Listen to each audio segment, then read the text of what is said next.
il est nécessaire pour tout enfant de Dieu d'obéir. C'est la chose qui détermine notre véritable grandeur, l'obéissance. Aux yeux de Dieu, notre véritable grandeur repose sur ce seul critère. Celui donc qui supprimera l'un de ses plus petits commandements et qui enseignera aux hommes à faire de même sera appelé le plus petit dans le royaume des cieux. Mais celui qui les observera et qui enseignera à les observer, celui-là sera appelé grand dans le royaume des cieux. Matthieu 5, 19. Ici est montré le principe pour devenir un homme véritablement grand dans le royaume de Dieu. Celui qui fera et enseignera. Non pas celui qui enseignera et fera.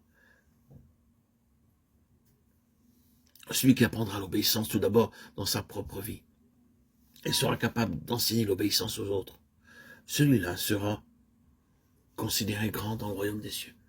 Aujourd'hui, le plus grand dans le ciel est Jésus-Christ. Nous en trouvons la raison dans Philippiens 2, 9. C'est pourquoi aussi Dieu l'a souverainement élevé et lui a donné le nom qui est au-dessus de tout nom.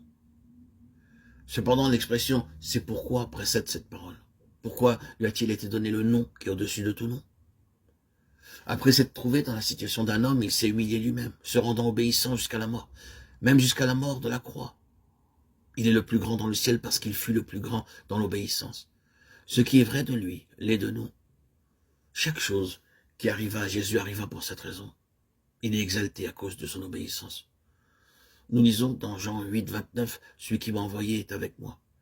Le Père ne m'a pas laissé seul parce que je fais toujours ce qui lui est agréable. » La raison n'est pas qu'il fût le Fils de Dieu, mais qu'il fit toujours ce qui plaisait au Père. Le Père m'aime parce que je donne ma vie afin de la reprendre. Jean 10, 17. Dieu le Père l'a aimé parce qu'il déposa sa vie. Tu as aimé la justice et tu as haï l'iniquité.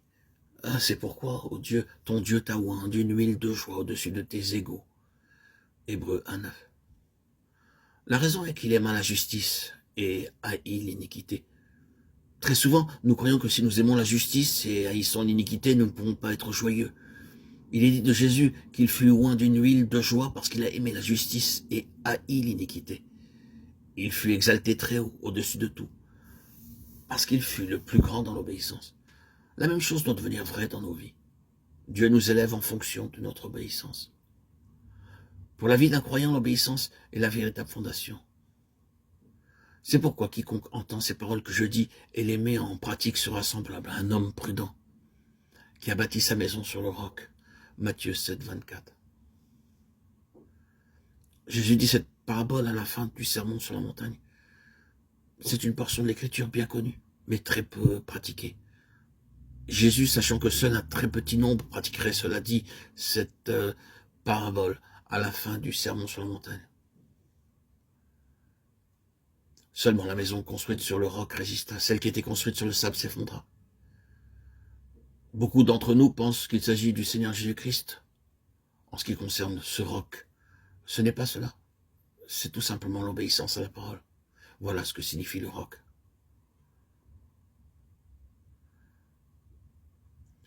C'est pourquoi Jésus le décrit comme celui qui bâtit sur le sable, celui qui a construit sur le sable, a entendu les paroles du Seigneur Jésus-Christ, il connaît la vérité dans la parole de Dieu, mais il n'a pas agi selon cette vérité.